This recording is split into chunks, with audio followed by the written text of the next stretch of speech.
Welcome to the WA Property Q&A, the podcast where I explore the ins and outs of buying property in Western Australia. I'm your host, Peter Fletcher, and each week I interview local property experts to help you to develop a deep understanding of the nuances of buying property in WA. From market trends to legal considerations, no topic is off limits. But before we dive in, a friendly reminder. While we provide valuable information, it's important to note that nothing discussed in this podcast should be construed as personal investment advice. Always remember to seek the appropriate professional advice for your specific circumstances. Now, let's get started and unlock the secrets to successful property buying in WA. Well, welcome to this week's guest, none other than Joel Starke from J. Starke Legal. Now, Joel is an estate planning lawyer. Is that right, Joel? That's right. Estate planning law. Yeah. And you were admitted to is it the bar? Is that what you call it? Supreme Court of Western Australia. Yeah. So that was back in October 2016. Yes. Okay. Time flies by. Time flies when you're making this much money. I mean, when you're having fun. Yeah, fun. That's what we call law. That's why all of our hair falls out. Oh, is that right? Oh, my God. Is that what happened? You get into law and you...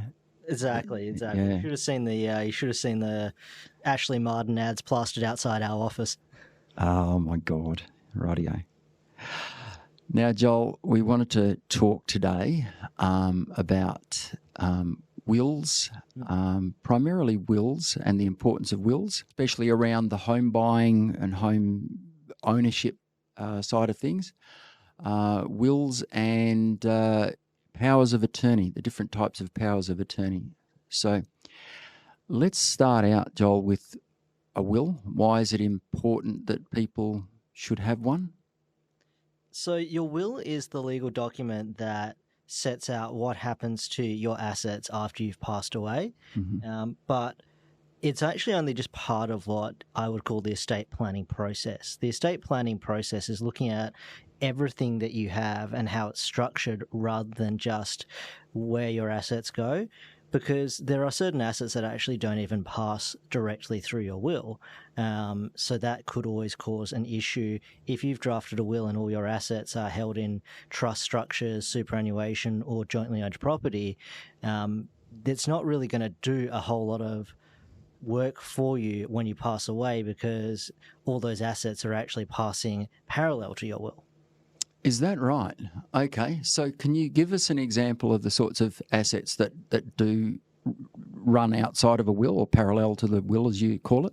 Absolutely. So, I mean, in property, the most common one is a joint tenancy property. And you want to think about the family home. That's mum and dad with the family home. Often that's going to be owned as a joint tenancy, and that's going to pass to the survivor on the death of one of them. And that's pretty much automatic, isn't it? That's right, yeah. So you do have to do a application at Landgate to take the title from joint tenancy to the sole owner at that point, but most people tend not to worry about doing that until they have sold the property. Your classic example is the mum and dad who have had the property for 30 years. Dad passes away and mum hangs on there for another 10 years and then passes away herself. In all likelihood, that property title hasn't been updated at Landgate to take it to just her. And so when the estate goes through, at that point, you're going to have the mum's will passing that property because she's the sole owner. But prior to that, you're going to need to do a application through Landgate to just move the property solely into her name, and then her will can pass that property to her children or wherever she's left it. Okay, so yes, we've seen those double transfers or double survivorship applications, and they can actually get quite complex. So. All right, that's how the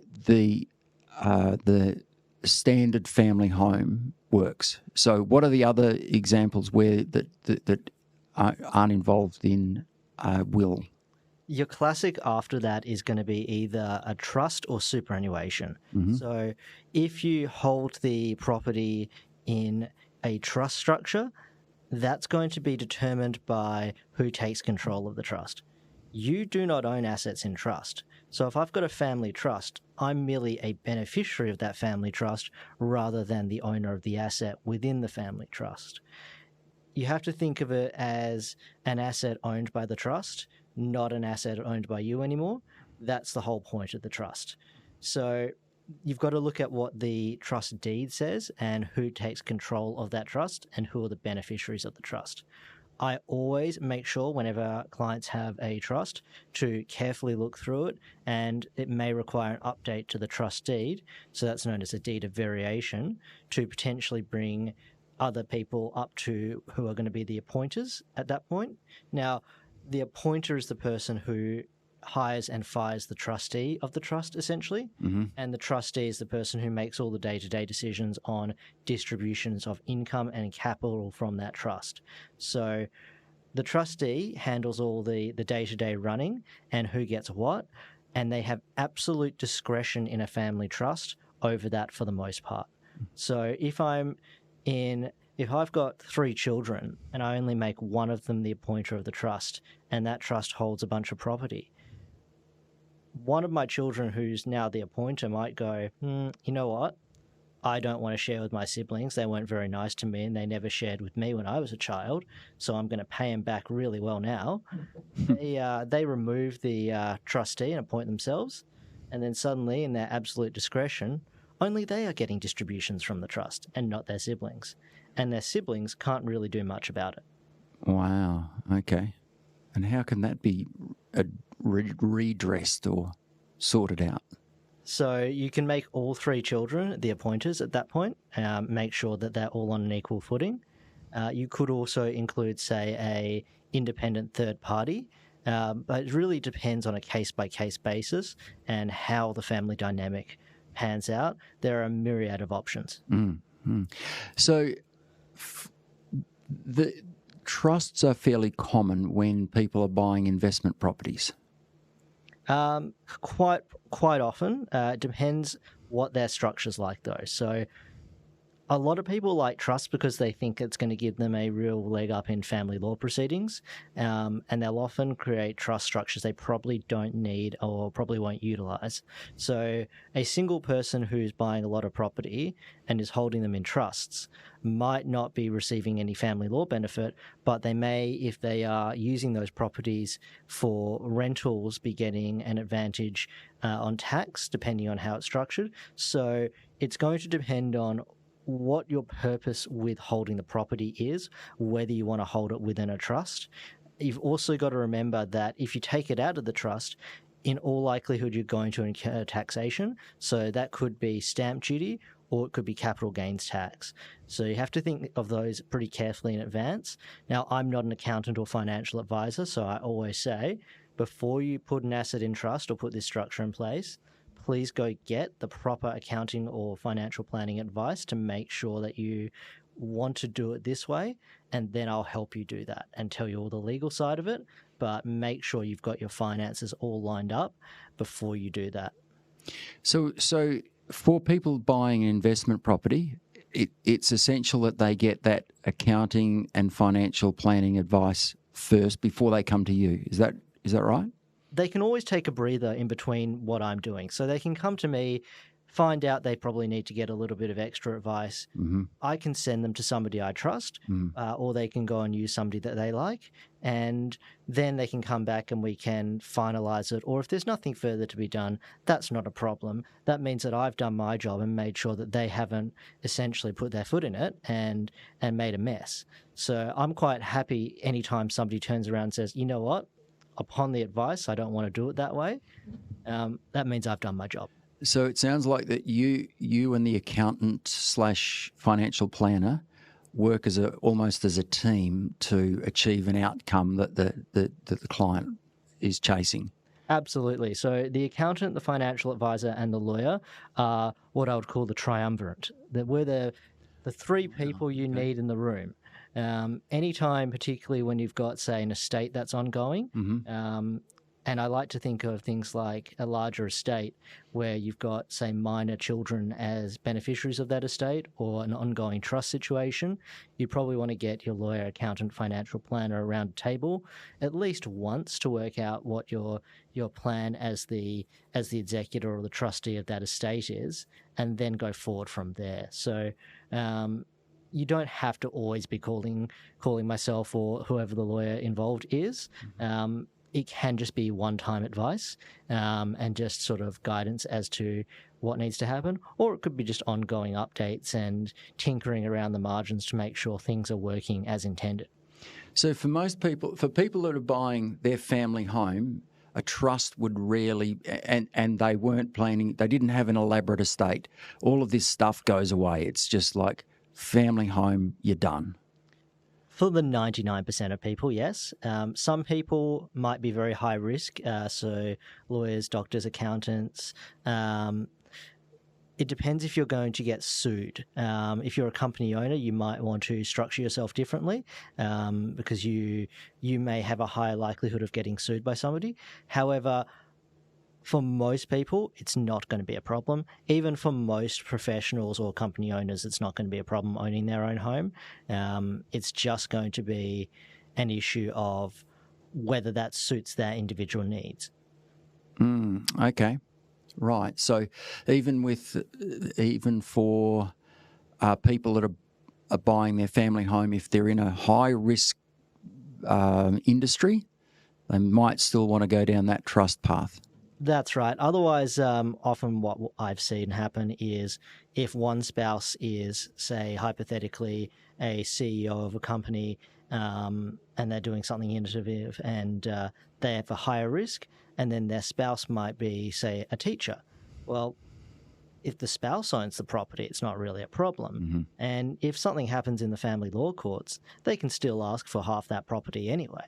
So it really doesn't matter so much which side of the couple owns it at sometimes. Now, it's really going to depend on how you want to structure your assets, and I don't ever tell people how to structure their assets. I just provide them with a series of options, and they can choose from that shopping list as to what options suit them best and go from there.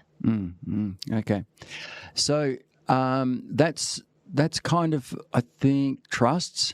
What else haven't we covered with trusts? Is there anything that stands out there, especially for investors? For investors, I'd always say the key thing is going to be your accounting and financial advice with the trust. Yeah. That's always the most important thing. Does it make economic sense to have that trust? Because you're probably going to be incurring an accounting fee every quarter for that trust tax return, and you might want to make sure that you're not incurring that fee for no good reason. Yeah, and again, if it's just a one or maybe two properties, it's probably you just buy it in individual names. But again, financial and accounting advice dependent. But anything more elaborate, if somebody wants to start building a big portfolio, very elaborate portfolio, they probably want to start thinking about trusts. Would that be fair to say? That's quite fair to say. I mean, I've recently worked on a matter that had about $35 million worth of real estate in it, and we're piecing together a series of company and trust structures that hold all the assets, along with self-managed superannuation. So they own a series of commercial and residential properties throughout these structures, and it's piecing how all those structures now are going to pass to the next generation when the parents go. And these structures need to be updated to ensure that that happens in a seamless manner. Let's roll back to superannuation. That's another one of those parallel structures that go outside the will. Is that correct? That's right. So superannuation is held by the trustee of the superannuation fund. Now, you don't own those assets until they're distributed out to you. What will happen is with self-managed superannuation, people will often buy a property with that and use that to expand their real estate footprint. They've just got to be careful again on the accounting and financial advice for super, because that is a constantly changing regulatory environment. Even now, you've got a lot of people being concerned about potential $3 million caps coming in before higher taxation is incurred in superannuation. So there's all sorts of things to consider there, though it is definitely a vehicle that you can hold property in, but you have to think about the exit plan. And that's one thing I always say to my clients is whenever you hold an asset in whatever structure, what is your exit plan for this structure? Mm-hmm. And then frequently we'll have to work together to create that plan. And that's often done with the accountant and financial advisor for the input, so that the client has the most tax-effective method of doing everything. So if I were to pass away, and what would happen with my the superannuation in my self-managed superannuation fund? If you've got a binding death benefit nomination, then it will pay according to that nomination. The trustee pays it out to whoever you've nominated. If not, then often it will pay into your estate, though it can get a bit messy. So you can have people make claims and say that they should have been paid. I would just say get a binding nomination in place. Don't give the trustee of the super fund any discretion as to where it goes. Mm-hmm. You then want to think about if any of the people who might be receiving a super are what's known as death benefit dependents. Now, they will receive your super at a lower tax bracket.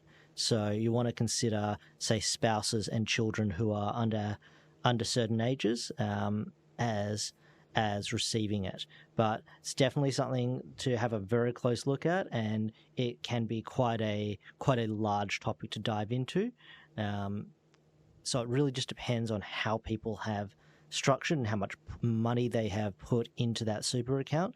If they've been putting huge amounts into self-managed super, then it can require a bit of specialist advice. Mm-hmm. That unfortunately is not particularly good for podcast format. Yeah, well, it's complex stuff, isn't it? That's right, and it's very individual. So I can speak in general terms, but it's always very hard to say exactly how it's going to suit each person's unique circumstances. So the key takeaway so far is, number one, understand what you've got. So in terms of, well, you've got two streams. You've got the stuff that goes outside of the will, which is trusts and superannuation, and then the will itself. And the third stream would be a house that is in joint tenants, which goes directly to the survivor. Yeah, so any assets that you own directly in your own name will go straight through the will. Now, that could even be shares in companies that hold property. So if I've done a whole bunch of company structures that hold my properties, and each one I've got 100% share of each, and I pass those shares through my will, that's absolutely an asset of the estate. So it really depends again on this structuring. But if those properties are held in the trust, then that circumvents the will. So you could have a situation where a person owns millions of dollars worth of property, but doesn't have enough property in their own name to require a probate application. And just for some context for anyone who's listening in, probate is how we go about distributing assets out of somebody's name to the estate. It is an application to the Supreme Court of Western Australia for a grant of probate in the name of the deceased. We don't want people saying, oh, yes, John Smith is deceased and now I need to have his house so I can give it to his beneficiaries, only for John Smith to turn up and go, where's my house? So that's why it always goes through the Supreme Court to confirm that the person is deceased, that they held assets in their name, and what the will stated, and who's going to be the executor. The executor then applies for probate, and that gives that executor the legal title to deal with the assets in the deceased's name. I want to come back to this point because you've raised a really interesting point that I think it has some real relevance to real estate agents. But let's finish up with the will side of things.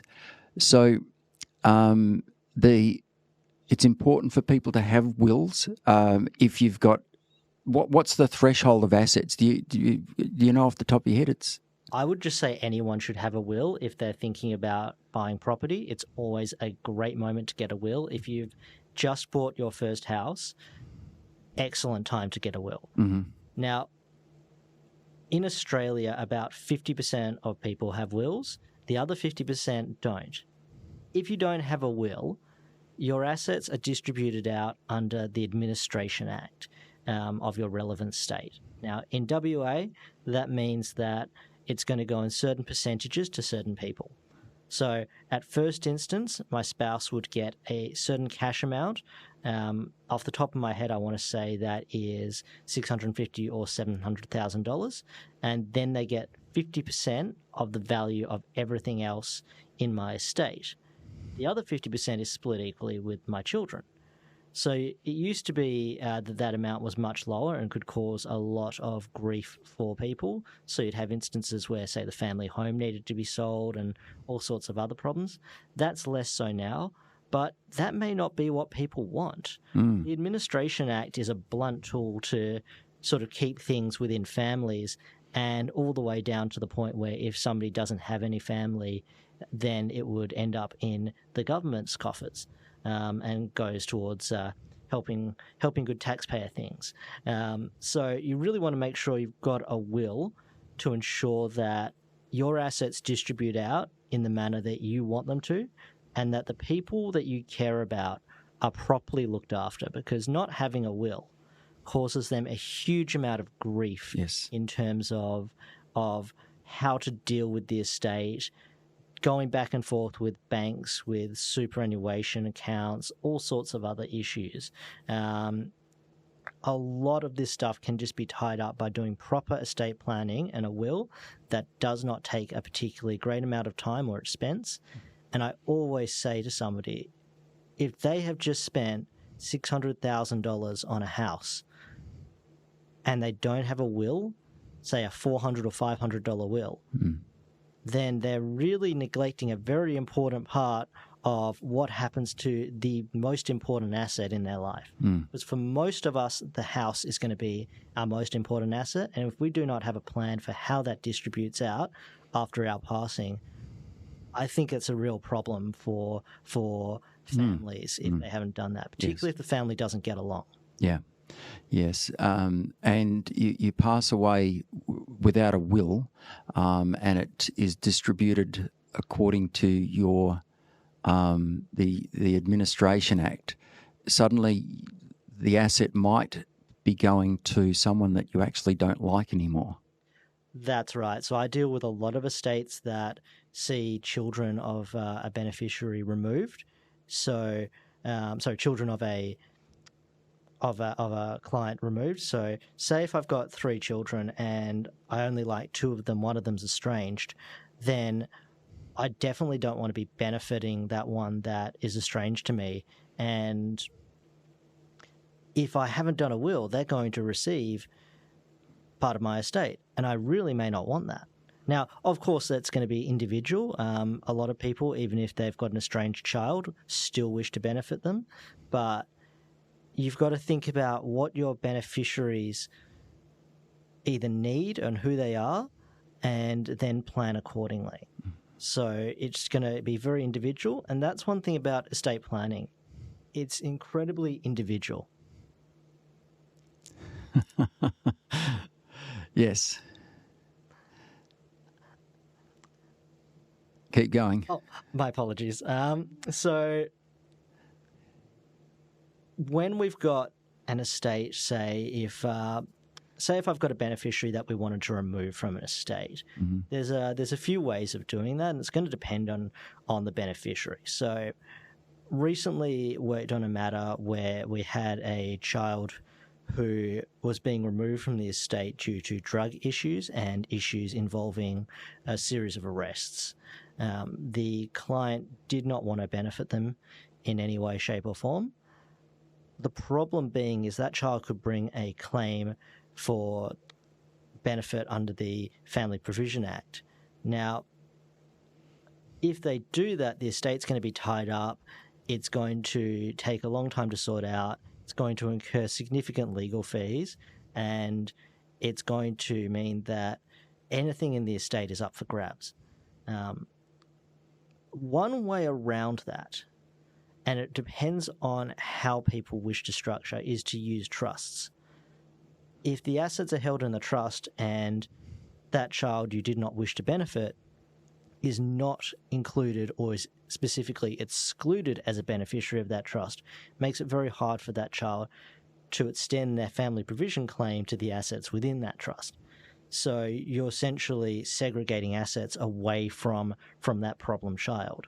Now, how far you want to chop and change your asset structure in terms of this is going to be a very individual issue, and it's also going to have to take in light tax and financial planning advice, but that is one option. There are other less extreme options like doing statutory declarations and specifically cutting the child out of the estate. However, it depends how that's going to go if that child makes an application for family provision. If you've done that poorly and you've included a whole lot of reasons for why the child might not want to be given anything, might not be given anything under the will, they can turn around and say, well, that's your opinion as to how that conversation or interaction went down, but it's not quite right. And it opens your will up to making a factual error on something quite important, which then opens it up to being further broken apart and essentially disregarded by a court if it went that far. And just the legal costs involved in fighting something like that would make you wish that you had have invested a little bit more time and energy and advice in creating the proper structure or the proper will in the first place. Thankfully for most people whose estates are involved in this, they're not going to be around to see that, but it will make the beneficiaries quite upset. Yeah. Well, that's yes, fair point. Okay, so and of course the example that you gave where you've got children involved is quite like it's almost simple, but when you've got like a person, an individual that doesn't have children, or a couple that doesn't have children, it becomes even more complex in a way as to how that will get shaped. Absolutely, and you really want to think about who you're going to be using as your executor at that point, because your standard will is going to always be everything between mum and dad to whoever passes away first to the survivor, and then equally among the children. And if any of the children predecease, then to their children. So that's the usual structure. Now, when that's not happening, you really want to have a careful think about who's still going to be around to administer the estate on your behalf. So some people would maybe appoint a friend or a relative, maybe a younger relative, so a nephew or a niece. And often what they'll do is they'll leave, say, a gift in that will just to say thank you to that nephew or niece or whoever's administering the estate for doing the job. Mm-hmm. So it could be $5,000 or $10,000, however much they want to leave. Now, it's not mandatory. A lot of people will just do this job anyway for free out of love and affection, even if they're not receiving anything. And then maybe this hypothetical person wants to leave everything to a series of charities. Then you want to have a look at the charities and have provision in place for how much each charity is going to receive in terms of a percentage of the estate. So you could say have two charities each getting 50%. So you could have, say, the Cancer Council and the Shenton Park Dogs Refuge getting 50% each, and then it would be the job of the executor to essentially liquidate the estate and give half and half to those two charities. Mm-hmm. Yeah. I'd also say whenever you're benefiting a charity, it's nice to let them know. They love to put you on mailing lists and send you all sorts of free stuff, and then you can update the will afterwards and take them right out after you've got the free stuff. Don't do that, please. Right. Thank you, Joel.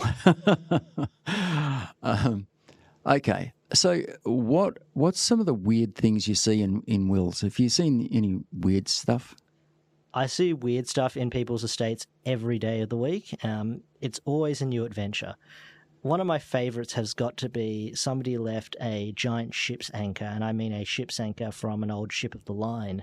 These things are huge, to somebody as a specific gift. Now, that's just an item in your will that you leave directly to somebody. This thing had to be picked up with a forklift and taken off the property to be given to that beneficiary. And I'm not entirely sure whether it was a gag gift or not, but the beneficiary did actually take that item. So you do see all sorts of weird things.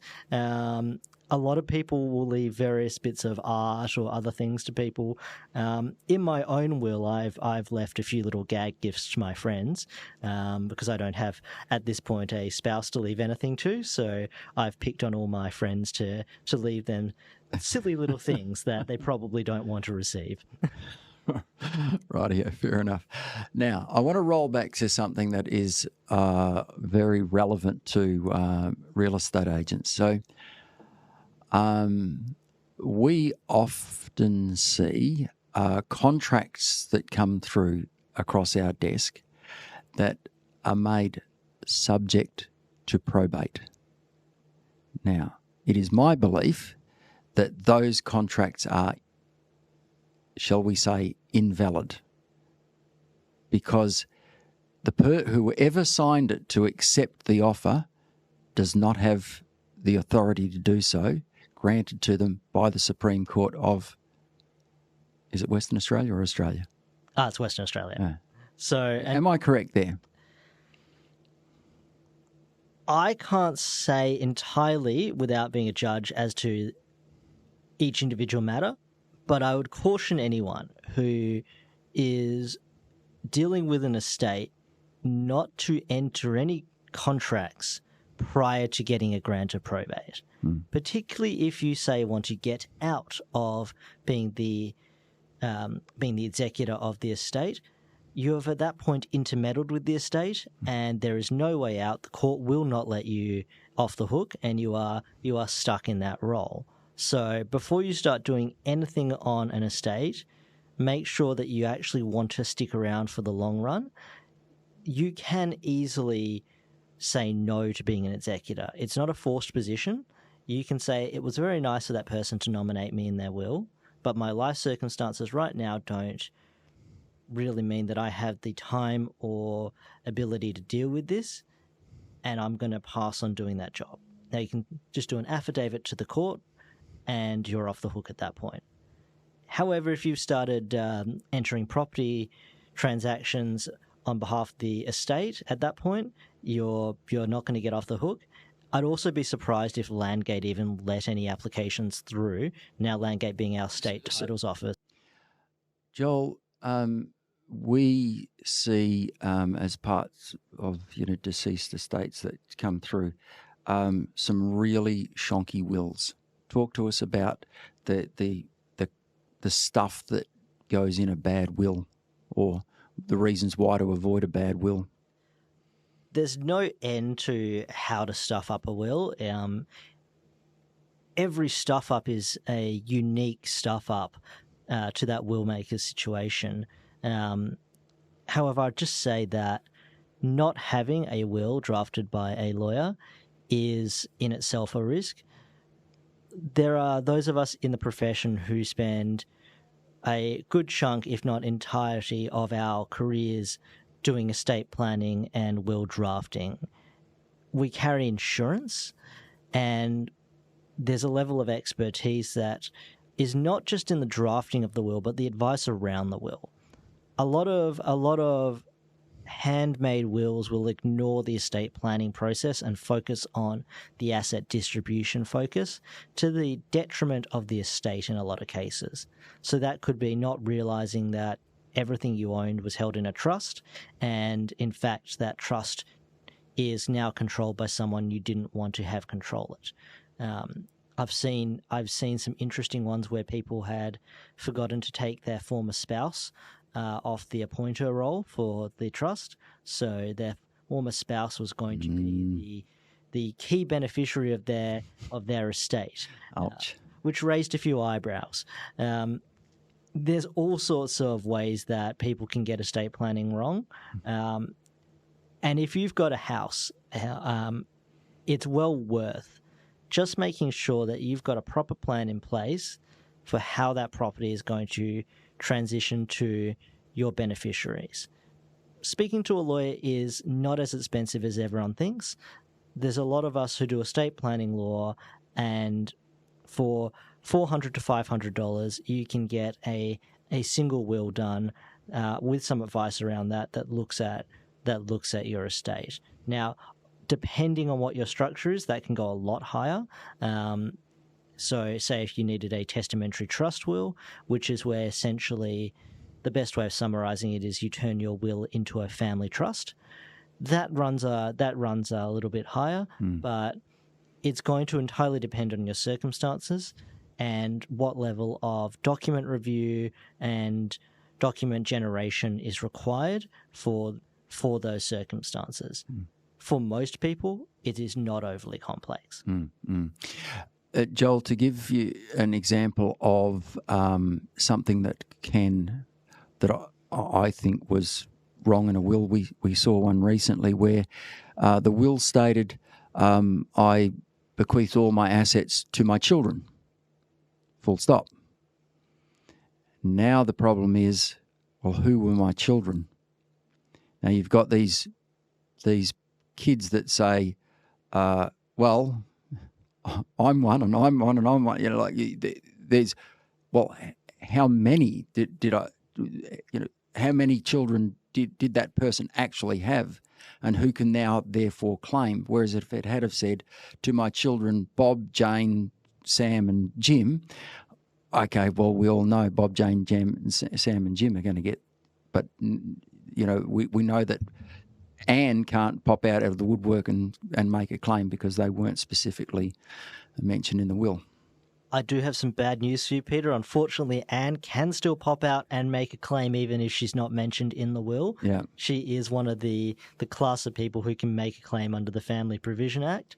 And this is where getting the legal advice pays for itself. Because we will say, do you have any other children other than the ones that you have left your estate to? The sheepish answer will usually be yes.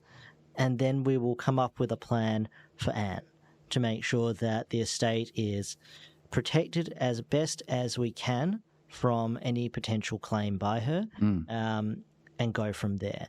So there's all sorts of ways that can go wrong by just saying a general class of beneficiaries. But you can, if you've, say, got a huge number of beneficiaries, say I leave, say, $1,000 to all of my nieces and nephews. I have seen that in wills.